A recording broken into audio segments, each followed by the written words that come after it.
तो दोस्तों, आज हम एक ऐसी शख्सियत की कहानी जानने वाले हैं जिन्होंने स्वदेशी और देश के हक के लिए एक बहुत लंबी लड़ाई लड़ी। हम बात कर रहे हैं राजीव दीक्षित जी की। आज की जनरेशन के बहुत से लोग शायद उनके नाम और उनके काम से अनजान होंगे, लेकिन उनके जीवन की इस कहानी को गहराई से समझना आज के समय में हर एक भारतीय के लिए बेहद जरूरी है। आखिर कौन थे राजीव दीक्षित जी और क्यों उनका नाम आज भी चर्चा में रहता है, इसलिए शुरुआत से समझते हैं। एक कहानी शुरू होती है उत्तर प्रदेश के अलीगढ़ जिले के एक छोटे से गांव अतरौली से। साल 1967 में राजीव दीक्षित जी का जन्म हुआ। उनके आसपास के लोग बताते हैं कि वो बचपन से ही बाकी बच्चों से बिल्कुल अलग और बेहद तेज दिमाग के थे। उन्हें दुनिया को जानने का और पढ़ने लिखने का एक अलग ही जुनून था। कहते हैं कि उस जमाने में भी वो हर महीने अपने 500 से 1000 रुपए सिर्फ नई नई किताबें, अखबार और मैगजीन्स खरीदने में खर्च कर देते। उन्होंने अपनी शुरुआती पढ़ाई फिरोजाबाद के एक इंटरमीडिएट स्कूल से पूरी की, लेकिन ये तो सिर्फ उनके सफर की शुरुआत थी। इसके बाद वो आगे की पढ़ाई के लिए इलाहाबाद पहुंचे, जहां से उन्होंने बीटेक की डिग्री ली। लेकिन दोस्तों, यहाँ एक बहुत बड़ा ट्विस्ट आता है। जब हम राजीव दीक्षित जी की पूरी कहानी को देखते हैं तो उनकी पढ़ाई लिखाई और उनकी डिग्रियों को लेकर आज भी बहुत सारे विवाद यानी कंट्रोवर्सी देखने को मिलती हैं। अगर आप उनका प्रोफाइल उठाकर देखेंगे तो उसमें दावा किया जाता है कि वो एमटेक भी थे, और वो भी आईआईटी कानपुर से। अब आईआईटी कानपुर कितना बड़ा और प्रतिष्ठित संस्थान है ये हम सब जानते हैं। वहाँ एडमिशन मिलना किसी का भी एक बहुत बड़ा सपना सच होने जैसा होता है। पर क्या वाकई ये डिग्रियां और ये दावे पूरी तरह सच थे या इसके पीछे की कहानी कुछ और ही है? चलिए इस रहस्य को थोड़ा और करीब से देखते हैं। तो जैसा कि मैंने आपको बताया, उनके प्रोफाइल में यह दावा किया जाता है कि उन्होंने आईआईटी कानपुर से एमटेक किया था।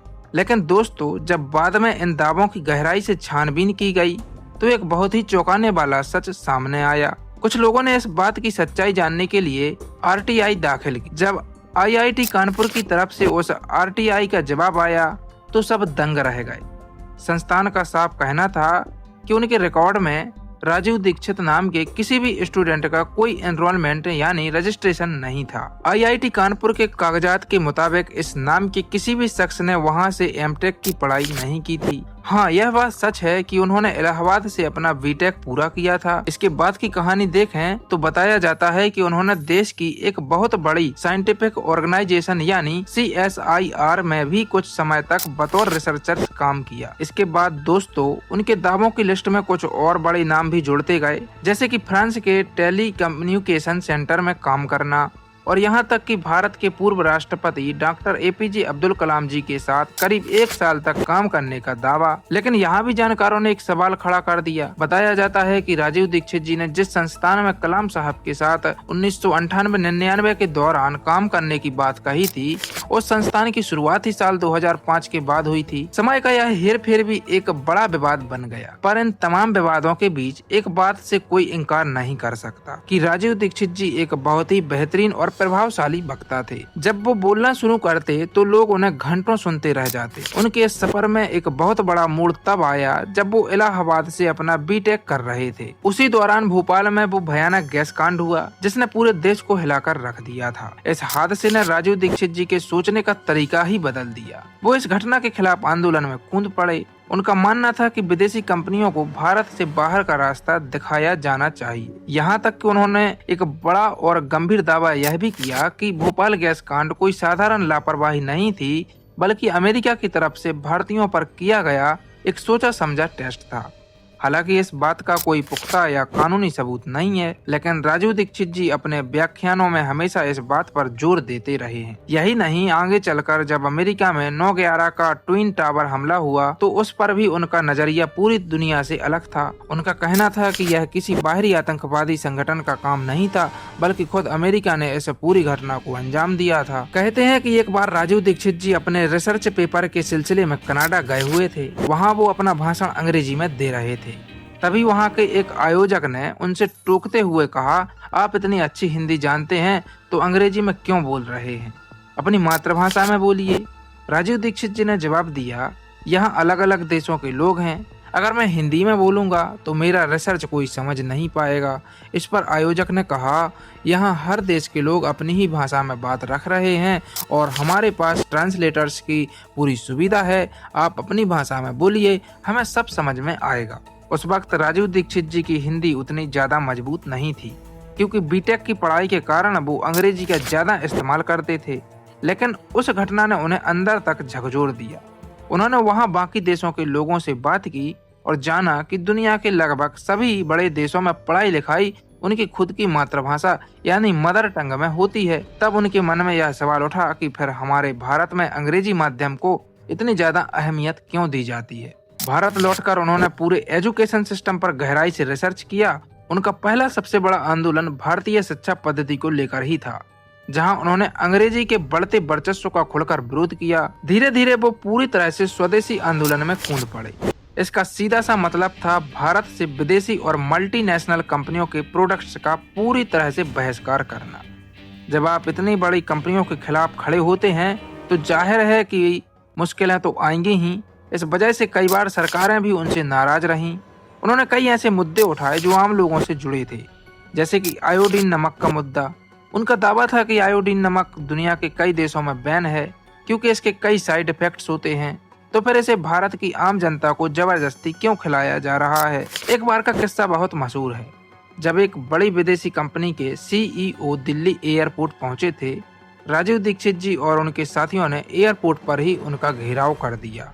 वहां जमकर नारेबाजी हुई, पुलिस के साथ धक्का मुक्की हुई और आखिरकार उन्हें गिरफ्तार करके तिहाड़ जेल भेज दिया गया। उस वक्त किरण बेदी जी तिहाड़ जेल की डीजी थी। जेल के नियमों के मुताबिक जब भी कोई कैदी अंदर जाता तो उसके कपड़े उतारकर उसकी पूरी तलाशी ली जाती थी। राजीव दीक्षित जी ने इस नियम का कड़ा विरोध किया।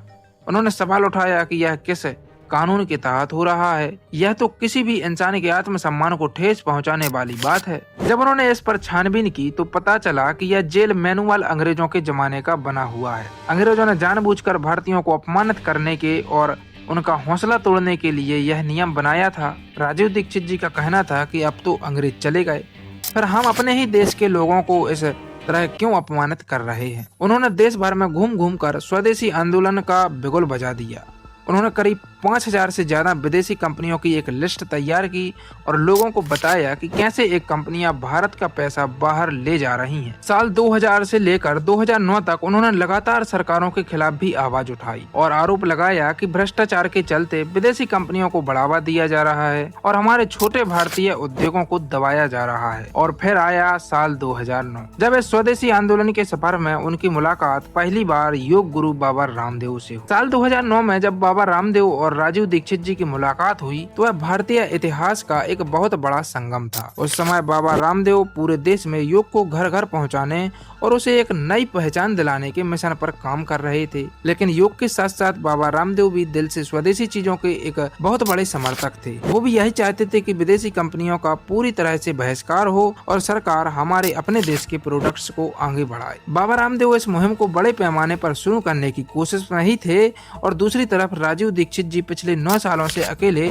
इसी रास्ते पर चल रहे थे। दोनों की सोच एकदम एक जैसी थी, इसलिए जब ये दोनों साथ आए तो एक बहुत बड़ी ताकत बन गए। बाबा रामदेव राजीव दीक्षित जी के भाषणों और विदेशी कंपनियों पर उनके दिए गए तर्कों से बेहद प्रभावित हुए। उन्हें लगा कि देश को बदलने के लिए राजीव दीक्षित जी के इस ज्ञान और विजन की बहुत सख्त जरूरत है। नतीजा यह हुआ कि इसी साल यानी 9 जनवरी 2009 को बाबा रामदेव ने भारत स्वाभिमान ट्रस्ट की शुरुआत की। इस ट्रस्ट को बनाने का सबसे बड़ा मकसद यही था, हर एक भारतीय के अंदर देश के प्रति स्वाभिमान को जगाना, स्वदेशी को अपनाना और भारत को फिर से आत्मनिर्भर बनाना। भारत स्वाभिमान ट्रस्ट का सीधा एजेंडा था मल्टीनेशनल कंपनियों का पूरी तरह से बायकॉट करना और हमारे अपने भारतीय कामगारों, हमारे किसानों और स्वदेशी प्रोडक्ट्स को बढ़ावा देना। दोस्तों, आज आप जो पतंजलि का हजारों करोड़ का टर्नओवर साम्राज्य देख रहे हैं, उसकी असली नींव कहीं न कहीं इसी सोच पर टिकी हुई है। आज पतंजलि जिस लाइन पर काम कर रही है, राजीव दीक्षित जी उस जमाने में वही बातें चिक चिक कर कहा करते थे कि विदेशी सामान छोड़ो और स्वदेशी अपनाओ। 9 जनवरी 2009 को जब इस ट्रस्ट का गठन हुआ तो राजीव दीक्षित जी को इसका मुख्य प्रवक्ता बनाया गया और उन्हें ट्रस्ट का नेशनल सेक्रेटरी यानी राष्ट्रीय सचिव भी घोषित कर दिया गया। अब बाबा रामदेव के आसपास के जो पुराने लोग थे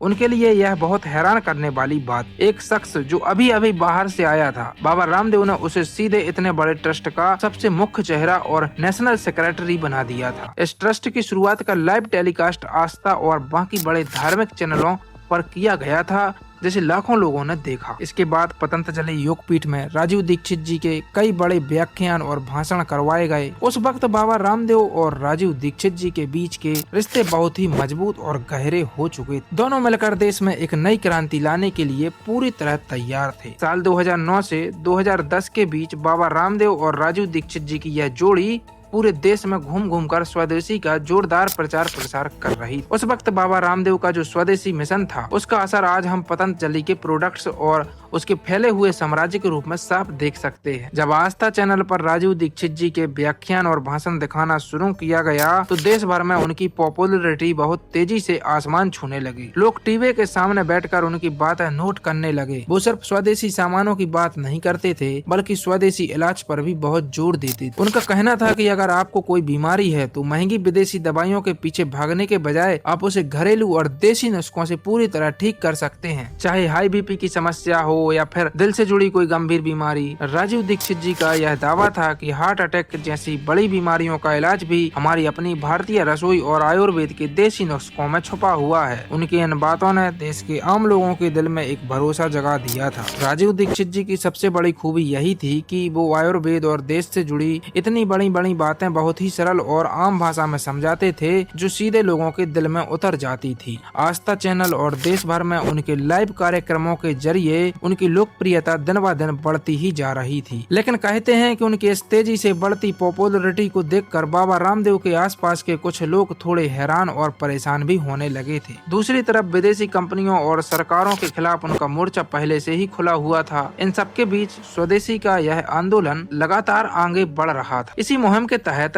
भारत स्वाभिमान ट्रस्ट के राष्ट्रीय सचिव के तौर पर राजीव दीक्षित जी हमेशा की तरह एक नए दौरे पर निकले। तारीख थी 26 नवंबर 2010। उनका यह दौरा छत्तीसगढ़ के लिए तय हुआ था, जहां उन्हें अलग अलग शहरों में जाकर लोगों को स्वदेशी और भारतीय स्वाभिमान के प्रति जागरूक करना था। छत्तीसगढ़ पहुंचने के बाद 26 नवंबर को वो सबसे पहले रायगढ़ जिले में जाते हैं। वहां ट्रस्ट की तरफ से बड़े कार्यक्रमों का आयोजन किया गया था, जहाँ राजीव दीक्षित जी ने 2 अलग अलग जगहों पर भारी भीड़ को संबोधित किया और अपना दमदार भाषण दिया। वहाँ मौजूद लोग हमेशा की तरह उनके विचारों से बेहद प्रभावित थे, लेकिन किसी को नहीं पता था कि यह दौरा उनके जीवन का आखिरी सफर साबित होने वाला है। रायगढ़ के बाद अगले दिन यानी 27 नवंबर को राजीव दीक्षित जी छत्तीसगढ़ के ही जांजगीर जिले में पहुंचते हैं। वहां भी वो 2 बड़ी जनसभाओं में लोगों के बीच जाते हैं और अपना भाषण देते हैं। इसके बाद 28 नवंबर को बिलासपुर और फिर 29 नवंबर को वो दुर्ग जिले में पहुंचते हैं। दुर्ग में अपना व्याख्यान पूरा करने के बाद वो वहां से आगे के लिए रवाना होते हैं। लेकिन रास्ते में जब वो गाड़ी से वापस लौट रहे थे तो अचानक उनकी तबीयत बिगड़ने लगी। उन्हें बहुत तेजी से पसीना आने लगता है। उस वक्त गाड़ी में उनके साथ भारत स्वाभिमान ट्रस्ट के ही एक और सीनियर मेंबर आचार्य दयासागर मौजूद, जो बाबा रामदेव के पतंजलि से जुड़े हुए थे। जब उन्होंने राजीव दीक्षित जी की बिगड़ती हालत देखी तो तुरंत उनसे पूछा कि क्या तकलीफ। इस पर राजीव दीक्षित जी ने कहा, मुझे कुछ गैस की शिकायत लग रही है, शायद इसी वजह से इतना पसीना आ रहा है, थोड़ी देर में ठीक हो जाएगा। उनकी बात सुनकर आचार्य दयासागर उन्हें दुर्ग में ही बने ट्रस्ट के एक आश्रम में ले जाते हैं। आश्रम पहुंचने तक उनकी हालत में कोई सुधार नहीं था। वहां पहुंचते ही राजीव दीक्षित जी सीधे वॉशरूम की तरफ जाते हैं, लेकिन जब काफी देर तक वो वॉशरूम से बाहर नहीं आते तो बाहर खड़े आचार्य दयासागर की चिंता बढ़ने लगती है।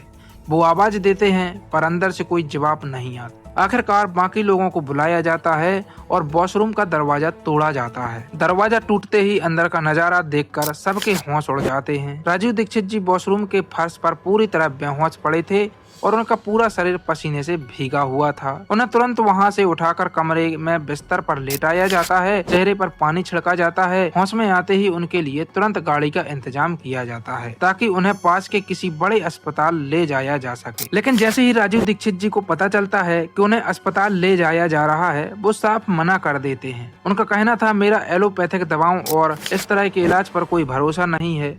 आप मेरे लिए आयुर्वेद या होम्योपैथी का ही कोई डॉक्टर बुला दीजिए। मैं उन्हीं से सलाह लूंगा। उनकी इस जिद के आगे सबको झुकना पड़ा और एक डॉक्टर को बुलाया गया। डॉक्टर ने उन्हें देखा और कुछ दवाइयां भी दी, लेकिन उनकी तबीयत लगातार गिरती जा रही थी। आखिरकार वहां मौजूद साथियों ने उनकी जिद को दरकिनार किया और उन्हें तुरंत भिलाई के पास स्थित अपोलो अस्पताल लेकर भागे। अस्पताल पहुंचते ही उनकी गंभीर हालत को देखते हुए उन्हें सीधी आईसीयू में भर्ती किया गया, जहां 4-5 डॉक्टरों की एक स्पेशल टीम उनकी देखरेख में लग गई। जब भिलाई में हालत काबू में नहीं आई तो डॉक्टरों ने उन्हें तुरंत दिल्ली शिफ्ट करने की सलाह दी। दिल्ली ले जाने की पूरी तैयारी की जा रही थी, पूरा इंतजाम हो चुका था, लेकिन इससे पहले कि उन्हें दिल्ली ले जाया जाता, 30 नवंबर 2010 की आधी रात करीब 1 से 2 बजे के बीच डॉक्टरों ने एक बेहद दुखद खबर दी। डॉक्टरों ने घोषित कर दिया कि राजीव दीक्षित जी अब इस दुनिया में नहीं रहे। दोस्तों, यह खबर पूरे देश के लिए एक बहुत बड़ा झटका थी। एक ऐसा इंसान जो खुद पूरी जिंदगी लोगों को सेहतमंद रहने के तरीके सिखाता था, जिसे दिल की कभी कोई बीमारी नहीं थी। डॉक्टरों ने मौत की वजह बताई हार्ट अटैक यानी दिल का दौरा। लेकिन यहाँ एक बहुत बड़ा सवाल खड़ा होता है। कानूनन और मेडिकल साइंस के मुताबिक जब भी अस्पताल में इस तरह की कोई अचानक मौत होती है तो असली वजह जानने के लिए पोस्टमार्टम कराया जाता है।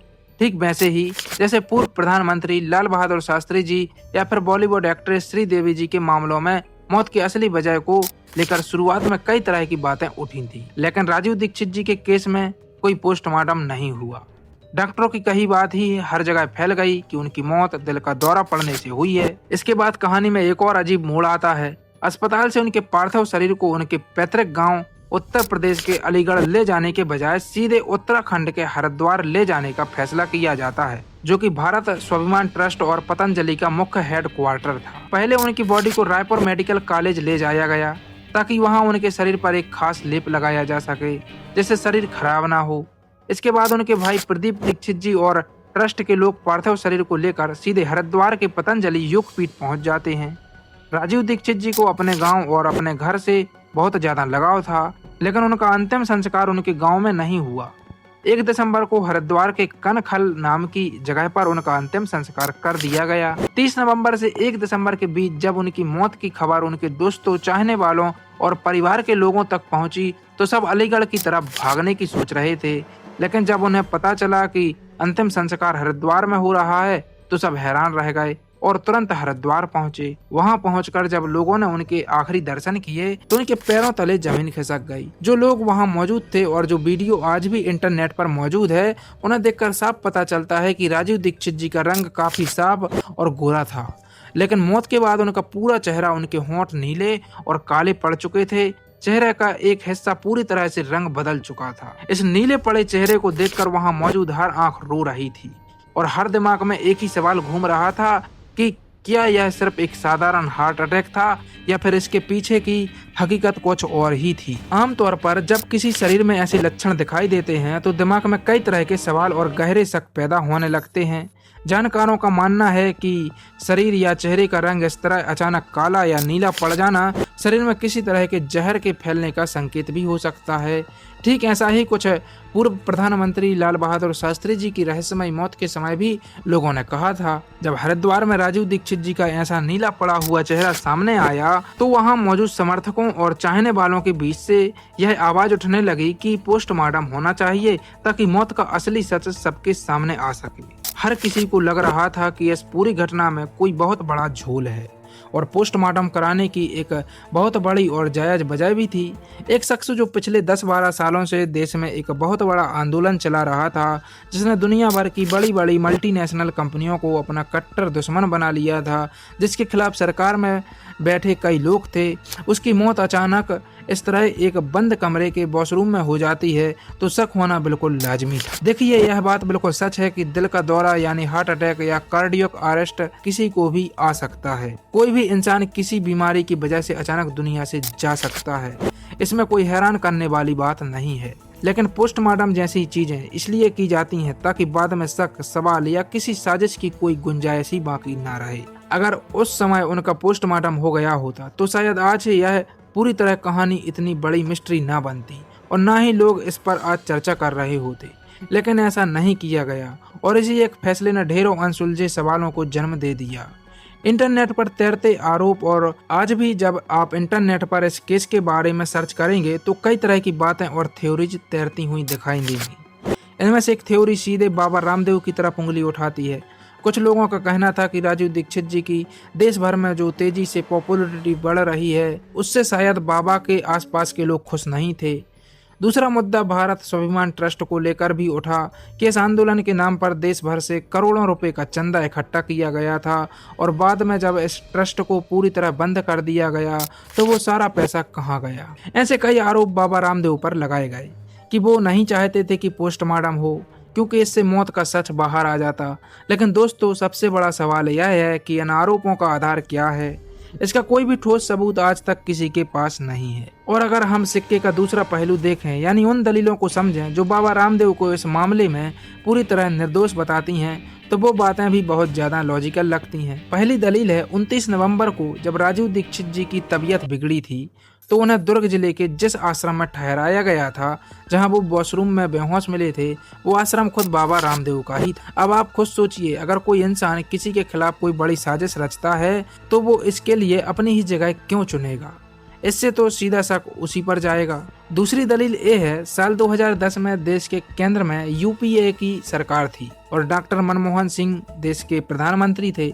उस समय बाबा रामदेव के रिश्ते तत्कालीन सरकार से बिल्कुल भी अच्छे नहीं थे। ऐसे माहौल में अगर बाबा रामदेव पर जरा सा भी शक जाता तो सरकार के लिए उन्हें घेरना और पकड़ना बहुत आसान होता। इसलिए कोई भी समझदार इंसान ऐसा बड़ा जोखिम कभी नहीं उठाएगा। तीसरी दलील ये है, कुछ लोगों का यह भी मानना था कि राजीव दीक्षित जी सीधे सरकार की नीतियों पर हमला कर रहे थे, तो हो सकता है कि इसके पीछे किसी राजनीतिक ताकत का हाथ हो।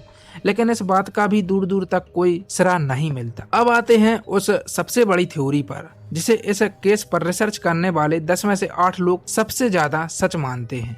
अगर हम थोड़ी देर के लिए मान लें कि यह एक नेचुरल मौत थी और बाकी उन्हें हार्ट अटैक आया था, तब तो इस पूरी बहस का कोई मतलब ही नहीं रह जाता।